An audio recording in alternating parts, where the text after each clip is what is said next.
من ربك ما دينك ما كتابك من نبيك محمد صلى الله عليه وسلم من عدوك الشيطان ربك الله أعطاك كل جميل في الدنيا والأخرى من البلاء ما كتابك دينك الإسلام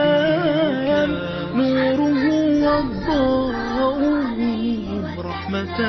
وسلام من البلاء يحميك.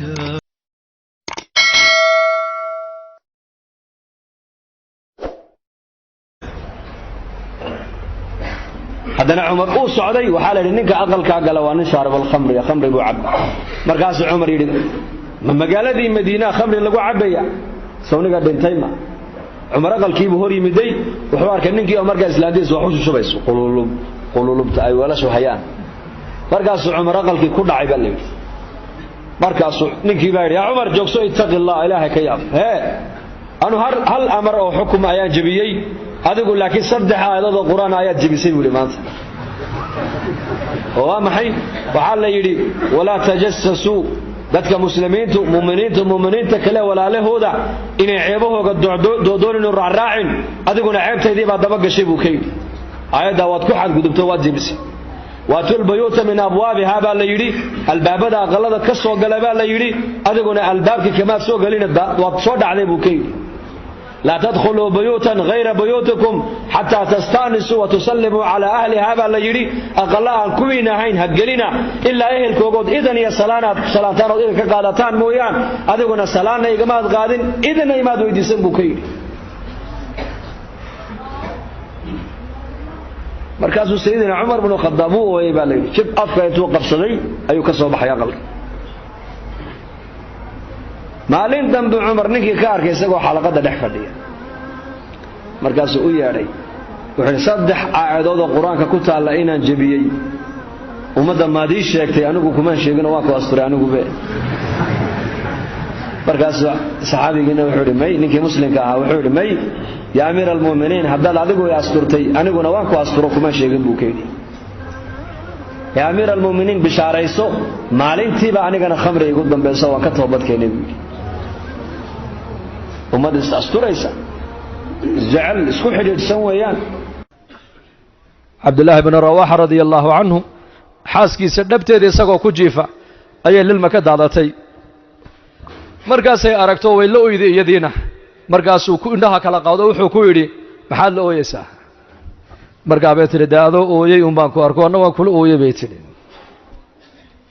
markaasuu anigu waxaan xasuustay kalaamka Ilaahay tabaaraka wa ta'ala fi surati Maryam وإن منكم إلا واردها كان على ربك حتما مقضيا ثم ننجي الذين اتقوا ونضر الظالمين فيها جثيا أنا وحان حصوصت قولك إلهي وإلهي إليهي مد كستو إنك نجمد مجرى هدو جرسي جهنم أيكو أروري دونابا إلهي لي ثم إنت كدبنا ننجي الذين اتقوا كوي أدونك دو شيدا كو صعب صودا إلهي كقصو بقي وأن بدبادين دونابا إلهي وأن بدقلين دونا ونظر الظالمين فيها جثيا ظالمين تنا أيكو جلب جوغا أيار هلكا كتغي نبا إلهي يلي دبتوكو جفا إنك ما أنت غفلة إنكو دعدي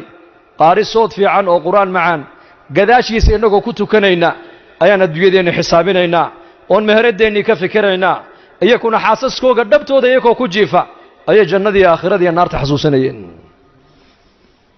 لين باه in sheekhu maalin darsi marinaya ayaa xadiidkii wuxuu markaa ardayda u dhigayay waxa tiraadaan reerihiina markaad la galmoonaysaan ducada xasuusta nabiga ayaa yiri akhriste bismillaah allahumma jannibna ash-shaytaan allahumma jannibna ash-shaytaan wajannib ash-shaytaana ma razaqtana markaa nin ardaydii kamid ahaa oo sheekh ahaayo reer badnaa baa yiri sheekhu ragu halka markay marayaan bisinka ma haleelaan buu iska daa ducadaasi halkaas xaaskiisii dhabteedu ku jiifa wuxuuna xasuusanayaa naar walla sheegay buu inaan naar ku aroorayo laakiin ma ka baxayaa taas ay kala caddayn buu yidhi taas ay kala caddayn suudaan 2009kii magaalada la yidhahdo Saleem waa xadka u dhaxeeya Masar iyo Suudaan ayaan joogay jamaacan la socday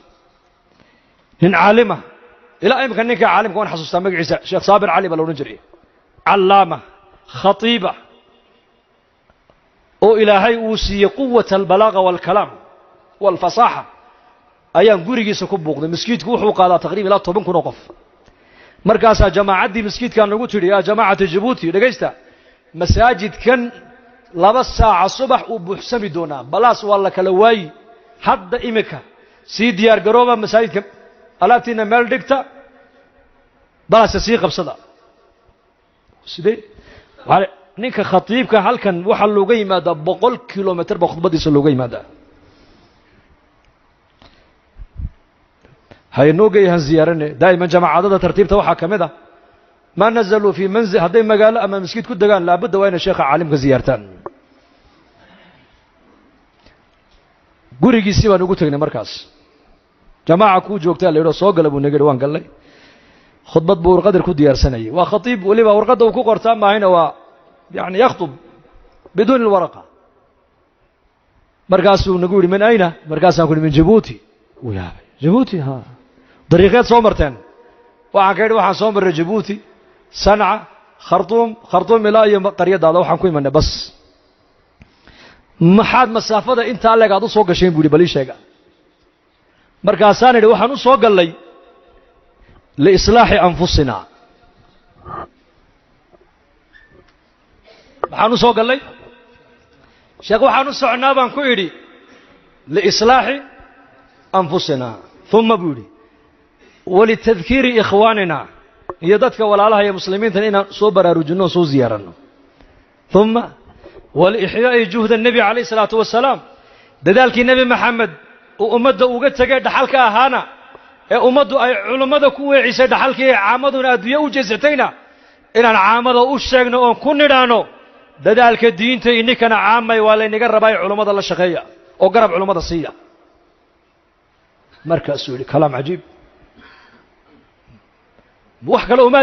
iman wax kale inta baan u soconaa wuxuu ayaa inaga dambeeyo wax ina siiya markaas aan nidhi nin walba waa bimaalihi wa nafsihi ajiib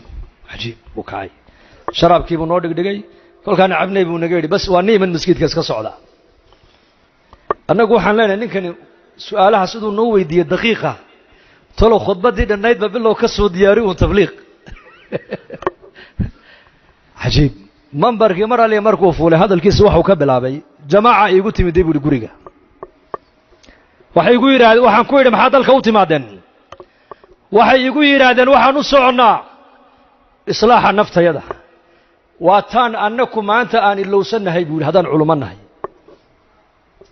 إن الله لا يغير ما بقوم حتى يغيروا ما بأنفسهم آيات انتو قبتيبوا ساعد يبرد بكدغ خطبة جمعة إصلاح النفس نفت أول إصلاح يا وفرض عين على كل مسلم طبعا كن أوقفوا مسجد ومصلين صلاة ذا بالكبح وكاسه طبعا كن أوقفوا مصلين تيا صلاة مركز لقبح أو جماعة وكون صلاة أمدي أردن waxaan ka wadaa war hadaad bax laga yiraahdo ilaahay dartii u bax waxaad u baxaysaa islaaxa naftaada waxaad soo baranaysaa fadhiga miskiidka ayaan dhaweyta jamaacada 40 cisho noo soo noqotay Jabuuti anoo markaska jooga ayaan ka yiri waraado 40 maxaad ka soo faa'iidaan ka yiri mid baa yiri sheekh anu salaadiiba haddaan bilaabay buu yiri maalintii jamaacadu xaafadda iga soo qaadeen baan salaadiiba ayaan bilaabay adna maxaad ka faa'iiday baan ku niro kiina wuxuu yiri anu salaada waan tukan jiray subaxa igu adka salaada subax bay igu adkayd buuri salaadii subaxna hadda waan ii joogsato ima dhaafi doonta buuri ilaahay idankii hadee toole adna maxaad ka faa'iidaan ir dacwado xurniyo anu quraanka igu adkaa buuri horta xifdiga quraanka waan bilaabay juz amaya tabaarik baa soo dhameeyay buuri waxaana iga ballana buuri maanta markaan sidaa u noqdo quraanka inaan xafidoon cilmiga barto halka markay marayso mid baa si ooyay markaas war bal aamus aduha ooyina maxaad soo faa'iido wala aamusin kari waay markaa waan yaabnay annakii baa la ooynaba maxaa helay ninka ma xanuunsan yahay amiirkii baan ugu yidhi may ma xanuunsanee u kaadiya markaasaan maxaad la oydo maxaad ka soo faa'iido wuxuu yidhi anigu waxaan ahaa dhallinyarada mukhadaraadka isticmaala mukhadaraadka waad garanaysaan baan u malayn waxaan maanduuriyaha hooyadayda i dhashay baan dharbaaxa habeenkii la dhici jiray buu yidhi wixii baan hadda xasuusanayaa buu yidhi qof walba halkuu ka bukay ma ka soo bogsay mise kama soo bogsan hada huwa taqyiir albii'a muddadan bax lagu leeyahay wax kale ma aha bii'adda hayr weeyaan bii'addan aad ku dhex jirto yar badil de insha allah haddii laynaga dalbana waan baxaynaa insha allah dhahada insha allah dhahada mise waxaad leedihiin maskiid beri annagoo joogno oday baa yidhi niyo wacdigiinaa yar markii hore aad wacdinaysaan aad baan u yar dhegaysanaa laakiin marka dambaan ka naxnaa buu yidhi waa markee baan idhoo marka qalinkiiyo buugga aad soo qaadataan ead leedihiin yaa ilaahay dartii u baxaya markaasaan ka naxnaa buu yidhi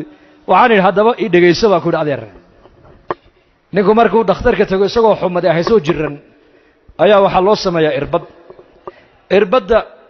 ninka dhakhtarku meesha uu ku mudaayo maxaa lagu sii sameeyaa suuf yaa alkool yar lagu tuujiyaa waa qabow waana macaan irbaddiina way daba taallaa soo ma hadduu yidhahda ka warran suufkaa yar aniga iigu ekaysii ma bogsanayaa maxaa la odhanayaa waar daawadu waxay ku jirtaa tee allah ina fahamsiiyo khayr baa inaga muuqda allah inii ziyaadiyo allah ini barakeeyo in sha allahu tacaala dadaalka diinta iyo cilmiga iyo dacwadda inaan kulmino soo diyaar uma nihin in sha allah jaamacadada inii yimaada inaad la fadhiisataan oo dhegaysataan oo wakhtigiinna aad wax ka siisaana diyaar ma u nahay dembigeenna allaha dhaaf dembiga waalidiinteenna allaha dhaaf diinta allah inoo macaaneeyo maralkeenna allaha shaafiyo maytaadkeenna allaha u naxariisto اللهم اقسم لنا من خشيتك ما تحول به بيننا وبين معاصيك ومن طاعتك ما تبلغنا به جنتك